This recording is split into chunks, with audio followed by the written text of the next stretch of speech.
Amen. Dis à ton voisin, reflet de gloire.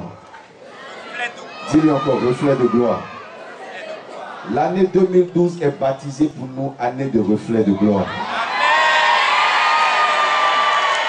Est-ce que tu as compris ce que j'ai dit? Dis à ton voisin, regarde-moi bien. Je suis le reflet de la gloire de Dieu. Dis, je suis le reflet de la gloire de Dieu. Dis, je suis le reflet de la gloire de Dieu. En cette année 2012, ta vie reflètera la gloire de Dieu. On te verra et on saura comment la gloire de Dieu est.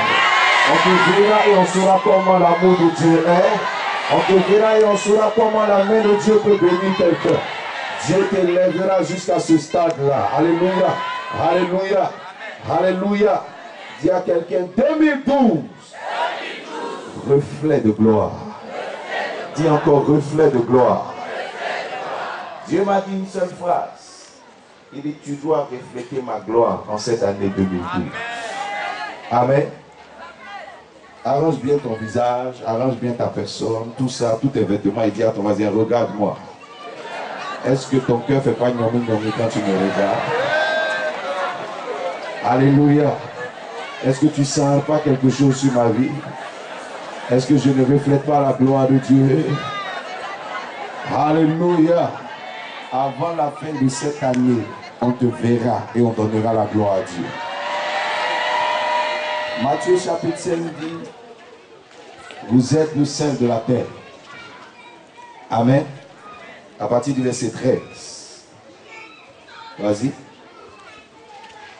Vous êtes le sel de la terre. Mais si le sel perd sa saveur, avec quoi la lui rendra-t-on? Dis à quelqu'un, je ne perdrai pas ma saveur.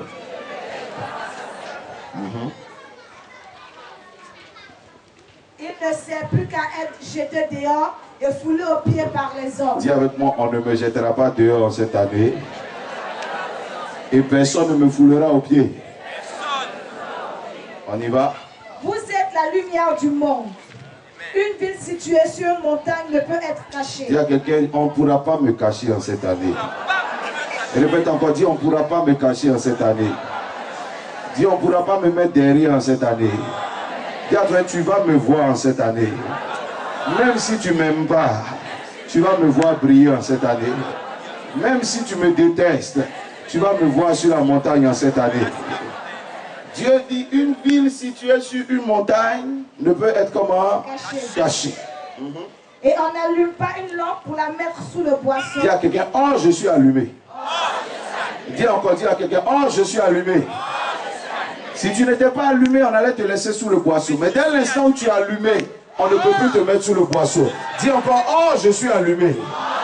Répète encore, dis, oh, je suis allumé. Vas-y. Mais on a mis... Touche ton voisin, tu l'écoutes bien. Toi qui me mets sous le boisseau. Toi qui ne me considères pas. Dis-lui, écoute bien ce que la Bible dit. Vas-y. Mais on la met sur le chandelier. On la met où ça? Sur le chandelier. Sur le... Vas-y. Et elle éclaire tous ceux qui sont dans la maison. Que votre lumière luise ainsi devant les hommes, afin qu'ils voient vos bonnes œuvres et qu'ils glorifient votre Père qui est dans les cieux. Cette phrase-là, on peut l'entendre comme un ordre, comme une recommandation. Et on peut l'entendre comme une bénédiction. Amen. Et moi, je la prononce ce soir sur toi comme une bénédiction. Répète la phrase.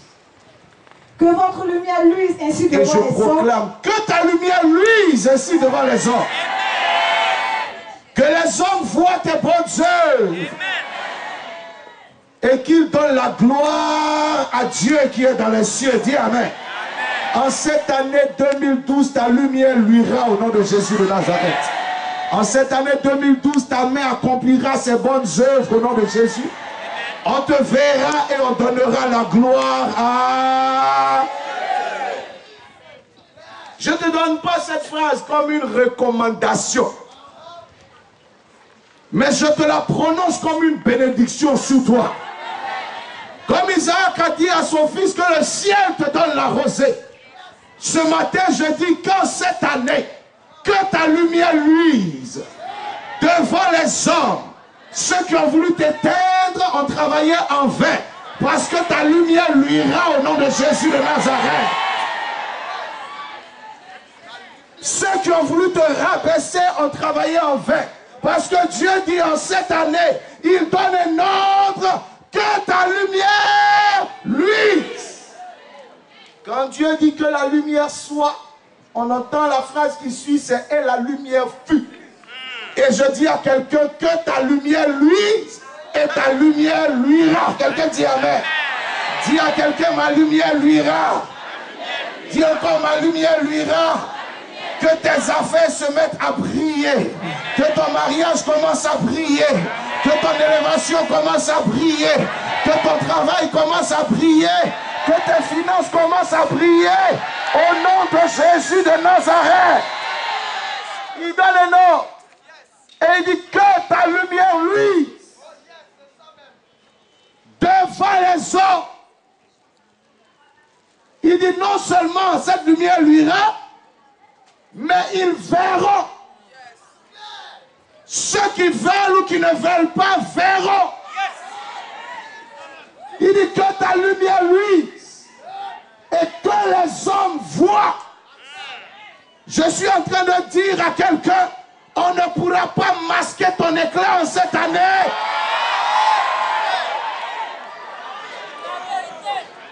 Je suis en train de dire à quelqu'un qu'il ne sera pas possible qu'il y ait de petites choses dans ta vie en cette année. Parce que quand les choses sont petites, on ne les voit pas.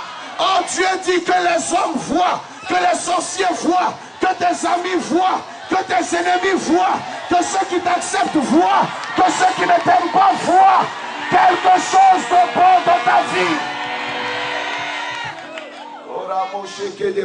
Il dit qu'il voit. Regarde ton ennemi et dis-lui que tu vois. Il y a quelqu'un qui a peur de te voir. Il a peur de te voir prier. Il a peur de te rencontrer dans la gloire.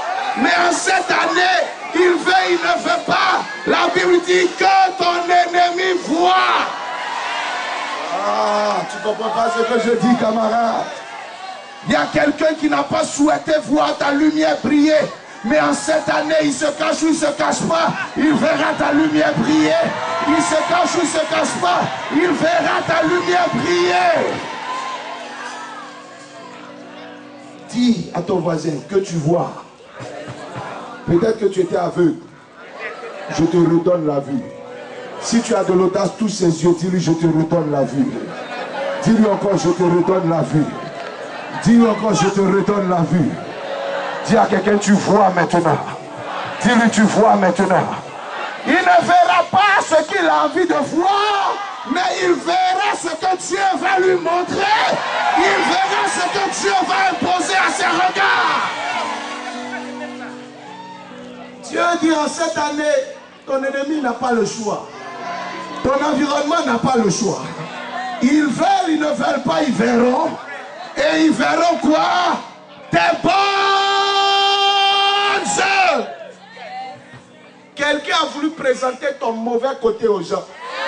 Mais Dieu dit on ne verra pas ça. Parce que lui, Dieu, il ne va pas permettre ça. Mais en cette année, il va présenter ce qui va faire ton élévation. Il va présenter ce qui va faire ta gloire. Il va présenter ce qui va faire ta bénédiction. En d'autres termes, celui qui a travaillé pour ouvrir les yeux des gens sur tes échecs, il a travaillé en vain. Celui qui a travaillé pour ouvrir les yeux des gens sur ta honte a travaillé en vain. Parce que Dieu dit que les hommes voient. Et qu'ils voient quoi? Tes bonnes œuvres. Regarde ton voisin et dis-lui, je te bénis. Que tu vois. Ah, dis-lui encore que tu vois. Dis-lui, tu ne voyais pas. Hein? Mais je te redonne la vue. À cause des bonnes œuvres que Dieu va accomplir dans ma vie. Dis-lui, je te redonne la vue. Dieu, par cette phrase, est en train de dire que ce que le diable avait fait de mauvais dans ta vie va disparaître. Aïe, tu ne comprends pas ce que je suis en train de dire. Le diable a fait une mauvaise œuvre. Et il a souhaité qu'on voit cette œuvre. Mais en cette année 2012, on ne verra pas ça. Amen. Je vois une mauvaise chose se remplacer par une bonne chose. Dis amen. Quelqu'un voulait voir ta mort, mais il va voir ton élévation. Quelqu'un voulait voir ta honte, mais la personne va voir ta gloire. Quelqu'un voulait voir ton humiliation, mais la personne va voir ta promotion. Quelqu'un dit amen. La Bible dit, ils ont dit à Joseph, vendons-le et nous verrons ce que deviendront ses paroles et ses songes. Au moment où ils le vendaient, ils avaient dans leur pensée de voir les songes ne pas se réaliser. Le songe disait que Joseph serait à la tête. Ça veut dire que eux, dans leur activité, dans leur démarche, dans leur programme, ils travaillaient pour que Joseph soit à la queue. Ils disent, vendons-le et nous verrons ce que deviendront ces songes. Son songe n'a pas dit qu'il sera à la tête. On va voir si c'est ce songe qui va se réaliser ou si c'est notre pensée qui va se réaliser. Mais la Bible dit quand ils ont retrouvé Joseph, non seulement il était à leur tête, mais il n'était pas seulement à leur tête, il était même à la tête de l'Égypte. Je ne sais pas si tu comprends ce que je suis en train de dire. Quelqu'un n'a pas voulu que tu sois à la tête de 12 personnes, mais tu seras à la tête de plus d'un millier de personnes. Les gens ont été jaloux parce qu'ils ont vu que tu allais être élevé au 2e étage. Et ils ont travaillé pour que cette élévation n'arrive pas. Mais avant qu'ils ne se rendent compte, tu seras au 10e étage. Avant qu'ils ne se rendent compte, tu seras au 15e étage. Quelqu'un dit amen. Regarde-toi, si tu as déjà peur du songe, dis-lui si tu as déjà peur du songe, qui ne présente que 12 personnes. Et quand l'accomplissement va arriver, comment tu vas te sentir? Est-ce que je peux dire à quelqu'un que tu n'as fait que voir un aperçu de ce que Dieu veut faire dans ta vie? Je parle à quelqu'un. Dis amen. Dis amen. Que les hommes voient tes bonnes œuvres. Et qu'ils fassent quoi? Qu'ils donnent la gloire à votre Père qui est dans les cieux. Amen. Amen. Hébreux le chapitre 1. Du verset 1 à 3.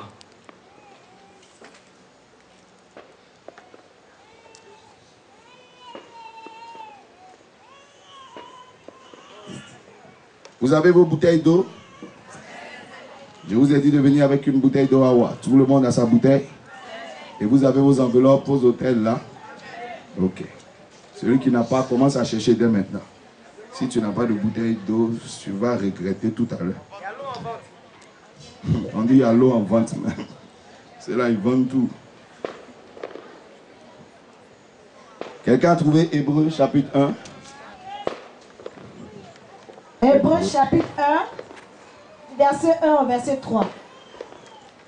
Après avoir autrefois, à plusieurs reprises et de plusieurs manières, parlé à nos pères par les prophètes, Dieu, dans ces derniers temps, nous a parlé par le Fils qu'il a établi héritier de toutes choses. Dis à ton voisin, Dieu dans ces derniers temps va te parler par le Fils. Je suis en train de parler à quelqu'un. Le message que tu as envoyé, que Dieu a permis que tu envoies à tes ennemis, jusqu'à présent, était un message donné par les prophètes. Quelqu'un me comprend? Mais Dieu, dans ces temps qui arrivent, va leur envoyer un message par le Fils. Je ne sais pas si tu comprends ce que je suis en train de dire. Le prophète est quelqu'un qui voit une partie de la vérité. Mais le Fils est celui qui voit toute la vérité. Quelqu'un a vu une partie de ce que tu es. Mais en cette année, tu seras dévoilé. Quelqu'un dit amen. Tu ne comprends pas ce que je suis en train de dire. Dieu, dans ces derniers temps, a parlé par qui? Par le Fils. Le Fils. Il a parlé de toi hier par les prophètes. Mais maintenant, il va parler de toi par le Fils. En d'autres termes, il va sortir une vérité parfaite sur toi. Quelqu'un comprend ce que je suis en train de dire? Vas-y. Par lequel il a aussi créé le monde. Et qui étant le reflet de sa gloire. Dis le reflet de sa gloire. Et puis souligne ça.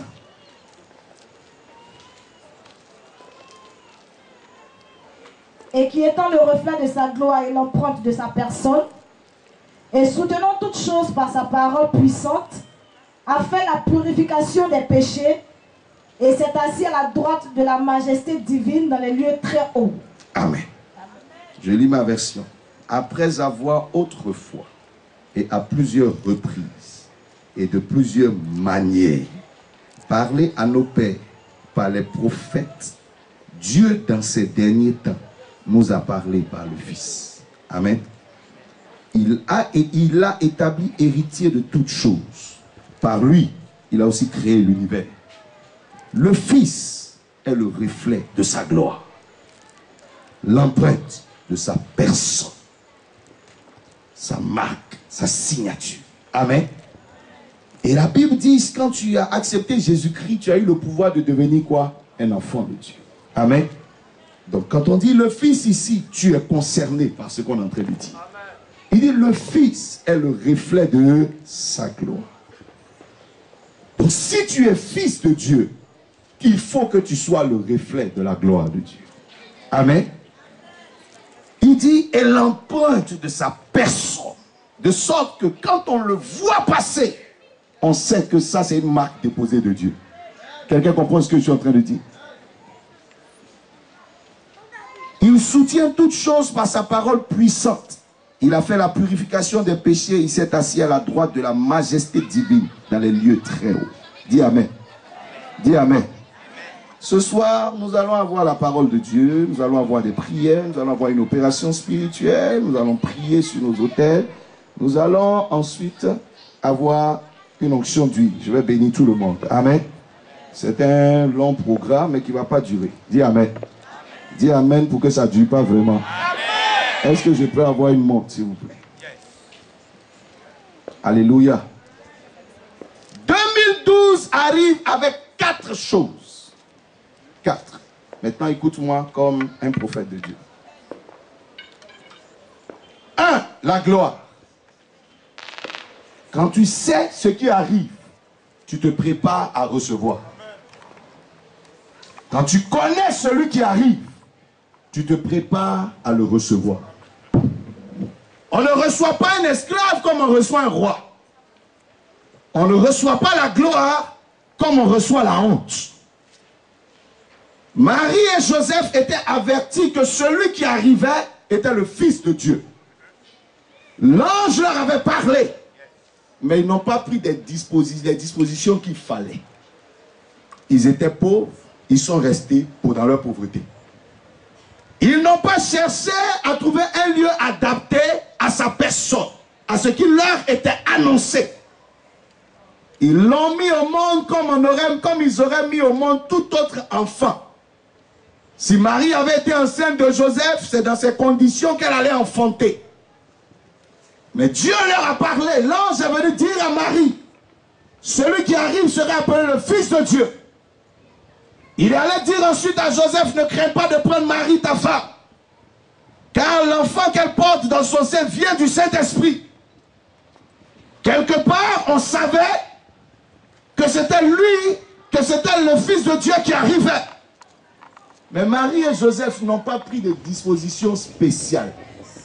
La preuve, il est né dans la pauvreté. Il est né à Bethléem, dans un petit coin que personne ne connaît.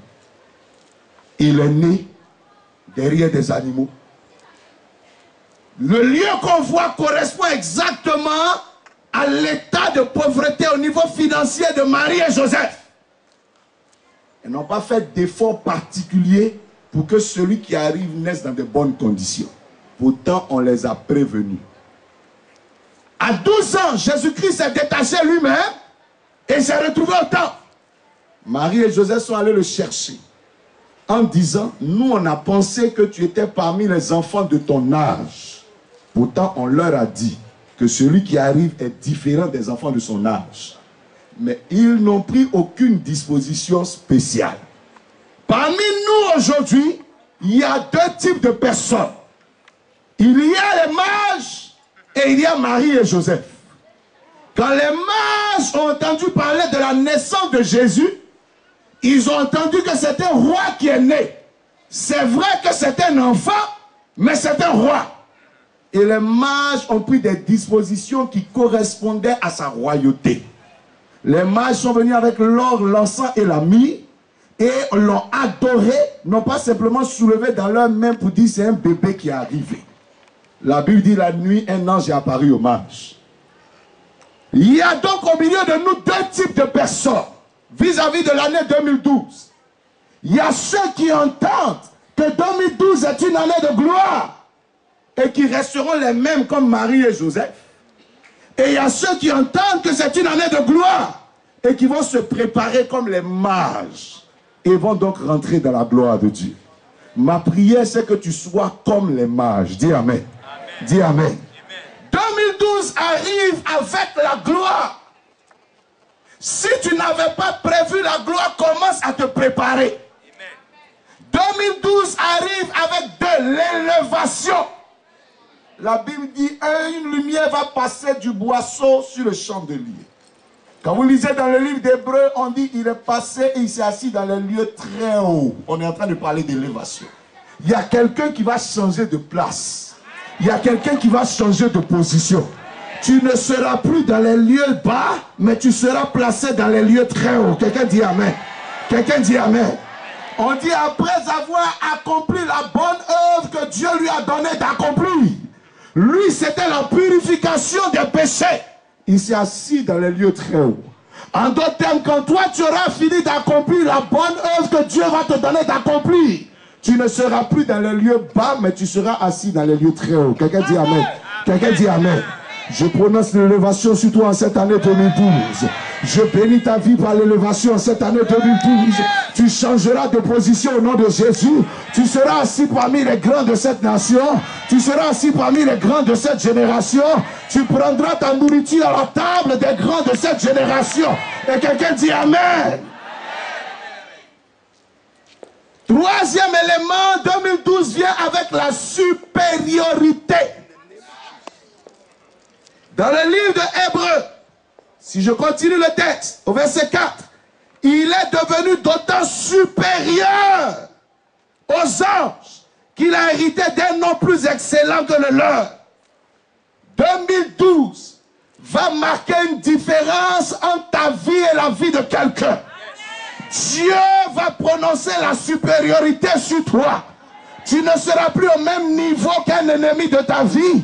Mais l'Esprit de Dieu va prononcer la supériorité sur ta vie. Et ce matin, je prononce ces paroles de bénédiction sur toi. Que tu sois élevé en supériorité et en dignité au-dessus de tes ennemis. Dis Amen. Dis Amen. Dernier élément, Dieu 2012 vient avec la nomination. On dit il a hérité d'un nom plus excellent. Dieu dit vous êtes le sel. On est en train de nommer quelqu'un. Vous êtes la lumière. On est en train de nommer quelqu'un. 2012 arrive avec une nomination. Il y a quelqu'un qui connaît ton nom mais qui ne va plus reconnaître ton nouveau nom. Il y a quelqu'un qui connaît ta vie aujourd'hui mais qui ne va pas te reconnaître demain. Parce que tu n'auras pas le même titre de janvier jusqu'en décembre. Au milieu de l'année, il y aura une nomination. Au milieu de l'année, il y aura un changement de nom. Au milieu de l'année, il y aura une modification d'identité. Quelqu'un ne pourra plus dire le même nom sur ta personne. Dis Amen. Je vois des nominations arriver en cette année 2012. Quelqu'un va être nommé quelque part. Il y aura une nomination dans l'année. Il y aura une nomination dans une famille. Il y aura une nomination quelque part. L'Éternel va changer la position de ses enfants. Je vois des nominations se faire. On veut, on ne veut pas, tu hériteras d'un nom excellent.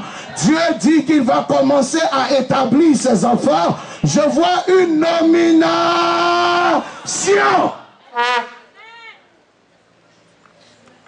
Le titre de quelqu'un va changer. Dis c'est moi. Dis à toi, c'est de moi qu'on parle. Dis c'est de moi qu'on parle. Quelqu'un n'aura plus le même nom. On l'appelait comme ça, on ne l'appellera plus comme ça. Dieu a dit à Jacob en son temps, tous ceux qui te connaissaient et qui t'appelaient Jacob ne t'appelleront plus Jacob. Parce que je change ton nom aujourd'hui. À partir d'aujourd'hui, tu seras appelé Israël. Ceux qui veulent et qui ne veulent pas vont t'appeler Israël. Quelqu'un dit Amen. Il a regardé Abraham, il dit, tu t'appelleras plus Abraham, mais on t'appellera Abraham à partir de ce jour. Et il a dit, Sarai, ta femme qui est à la maison, elle aussi, elle est nommée à partir de ce jour. Elle ne s'appellera plus Sarai, elle s'appellera Sarah. Elle va porter le nom qu'il faut pour accomplir l'œuvre que je veux qu'elle accomplisse. Je dis à quelqu'un, ton identité est en train de changer.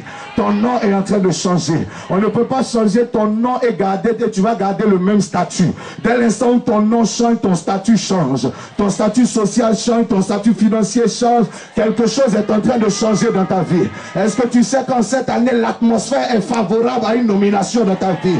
Je vois des gens qu'on va nommer même à l'extérieur de ce pays-là. On va t'appeler à une bénédiction quelque part. L'Éternel va te faire nommer sur une activité et une affaire. Quelqu'un dit nomination. C'est à quelqu'un nomination. Et Dieu dit c'est un héritage. C'est un héritage pour toi. C'est-à-dire, quelqu'un était à cette place. Et il va te laisser sa place. Tu ne comprends pas ce que je suis en train de dire? Quand on dit quelqu'un héritier d'une maison, ça veut dire qu'il y avait un autre propriétaire. Son père. Ou quelqu'un d'autre. Et la personne dit, tu seras héritier de cette affaire. Amen.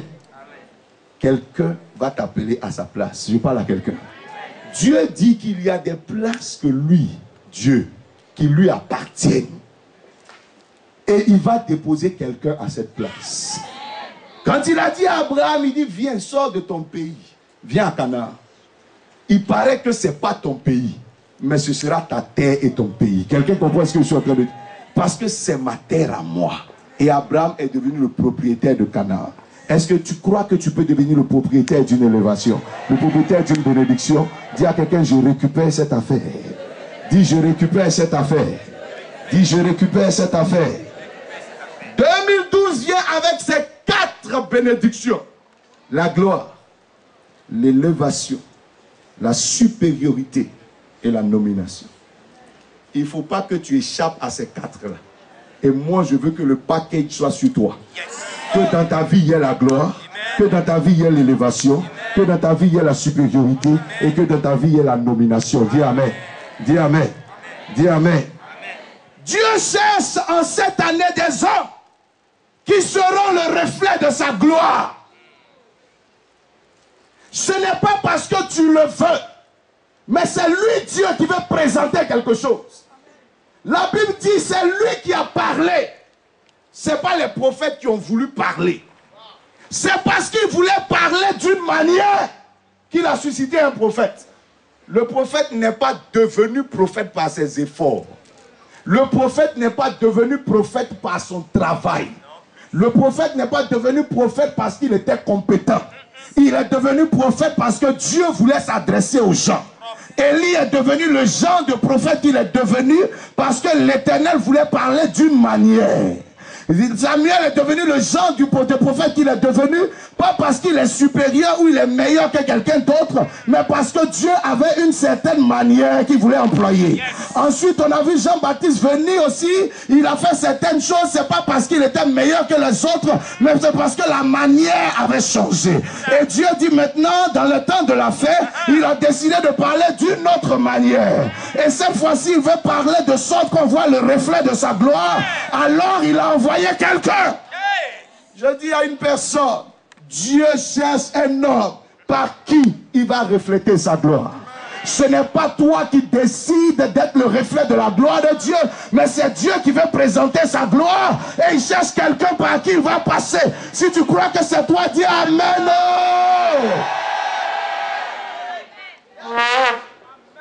C'est lui qui veut montrer sa gloire. Dieu a une faiblesse. Vous savez c'est laquelle? La Bible dit personne n'a jamais vu Dieu. Voici sa faiblesse.